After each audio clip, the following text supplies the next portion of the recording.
जय हिंद, नमस्कार, जोहार साथियों। इस चैनल में आप सभी को स्वागत है।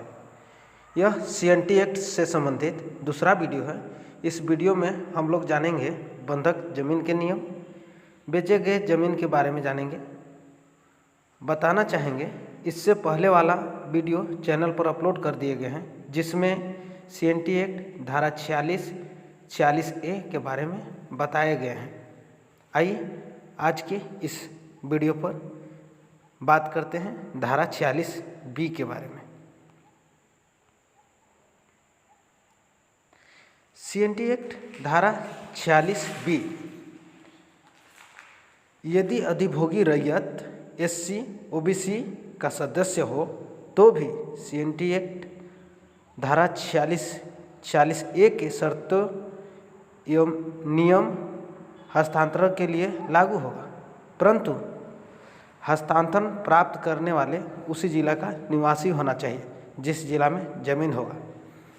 CNT एक्ट धारा 46B का मतलब है कि SC OBC में वही शर्तें लागू होंगे जो ST में लागू थे, लेकिन थोड़ा फर्क है। इसमें जिला के अंतर्गत में क्रय विक्रय किया जा सकता है, परंतु ST को एक थाना क्षेत्र में रहती जमीन और लेने वालों का होना अनिवार्य है। आगे बढ़ते हैं, CNT एक्ट धारा 46D के बारे में जानते हैं। CNT एक्ट धारा 46D, यदि अधिभोगी रैयत SC ST OBC वर्ग का सदस्य न हो तो वह अपने जोत का पाटा या अधिकार किसी भी व्यक्ति को हस्तांतरण कर सकता है, लेकिन संरक्षित वर्ग में हस्तांतरण होने के पश्चात उस जमीन पर पुनः सभी शर्तें प्रभावित हो जाएंगे। CNT एक्ट धारा 46D कहता है कि SC ST OBC से अगर अन्य कोई वर्ग अगर जमीन को बेचते हैं और SC ST OBC लेते हैं तो पुनः उस जमीन पर CNT एक्ट धारा 46 का सभी रूल लागू हो जाएंगे। पुनः उसे बेचने के लिए CNT एक्ट 46 के तहत उसे उपायुक्त को अनुमति लेना होगा, इसके बाद ही आप उसे बेच सकते हैं। आगे बढ़ते हैं, CNT एक्ट बंधक जमीन का नियम, ये इम्पोर्टेंट है दोस्तों। CNT एक्ट बंधक जमीन का नियम धारा 46D, CNT एक्ट रैयत जमीन को यदि कोई बंधक रखता है तो उसे फसल भोग बंधक 7 वर्षों के लिए ही रख सकते हैं। बंधक जमीन वापसी के लिए ऋण का मूल और सूद वापस नहीं करना है। समय सीमा की समाप्ति पर बंधक जमीन स्वतः वापस होती है।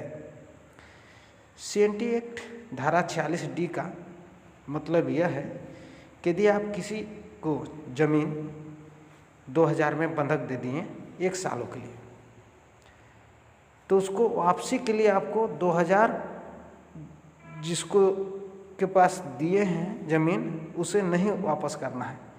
जमीन भर स्वतः उसे वापस करना होगा जो रखा है। चलिए आगे बढ़ते हैं। CNT एक्ट धारा 46, इस धारा के तहत कोई भी अधिभोगी रैयत अधिकतम 7 वर्षों की अवधि तक जमीन भूमि को भुक्तबंध रख सकता है। धारा 46 के तहत कोई बंधक जमीन रखता है तो अधिकतम 7 वर्षों तक ही रख सकता है, इससे अधिक नहीं रख सकता है। धारा 46 बंधक जमीन का नियम यही बताता है। आगे बढ़ते हैं, CNT एक्ट धारा 46(4) की उपधारा क के खंड क के अनुसार किसी रैयत द्वारा ट्रांसफर की गई भूमि के पुनर्वापसी के लिए 3 वर्षों के भीतर आवेदन देने पर उपायुक्त जमीन की वापसी करा सकते हैं। CNT एक्ट के धारा 46 के 4 उपधारा क के खंड क यह बताता है कि यदि आप बेच दिए हैं जमीन को और आपको लगता है कि पुनः उस ज़मीन को मैं लूँ, तो 3 साल के अंदर आप उस ज़मीन को पुनः वापसी के लिए उपायुक्त को आवेदन देंगे तो वो आपका ज़मीन हो जाएगा। आगे बढ़ते हैं, CNT एक्ट धारा 71 के बारे में जानते हैं। CNT एक्ट धारा 71, यदि किसी काश्तकार रैयत को अवैध तरीके से बेदखल किया गया है तो एक निश्चित अवधि के अंदर काश्तकार उपायुक्त को आवेदन दे सकते हैं, जो समय अवधि इस प्रकार है।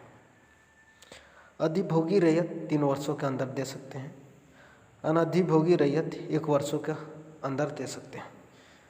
धारा 71 कहता है कि यदि कोई अवैध तरीके से आपको ज़मीन से बेदखल कर दिया है तो आप उसको 3 वर्षों के अंदर, अधिभोगी रैयत 3 वर्षों के अंदर आवेदन दे सकते हैं, अनाधिभोगी रैयत 1 वर्षों के अंदर दे सकते हैं। आगे बढ़ते हैं, धारा 71 के तहत, धारा 71 के तहत अवैध बेदखली के संदर्भ में उपायुक्त द्वारा जांच किया जाएगा तथा अवैध बेदखली की स्थिति में उपायुक्त काश्तकार को पुनः स्थापित किया जाएगा। यदि आप धारा 71 के तहत आप अवैध तरीके से कोई ज़मीन आपका कब्जा कर लिया है और उस पर आप क्लेम करते हैं तो धारा 71 के तहत जांच करने के उपरांत अगर वो अवैध दोषी पाया जाता है तो उस स्थिति में भूमि आपका हो जाएगा। आगे बढ़ते हैं, CNT एक्ट धारा 71 के बारे में जानते हैं। CNT एक्ट धारा 71, यदि बेदखल किया गया रैयत अनुसूचित जनजाति ST का सदस्य हो तो भी भूमि हस्तांतरण के 30 वर्ष के अंदर आवेदन का मान्यता किया जाएगा। CNT एक्ट धारा 71 कहता है कि यदि ST का सदस्य हो और आप उसे अवैध तरीके से बेदखल किए हैं तो 30 वर्षों के अंदर भी अगर उपायुक्त का आवेदन देते हैं तो मान्य किया जाएगा।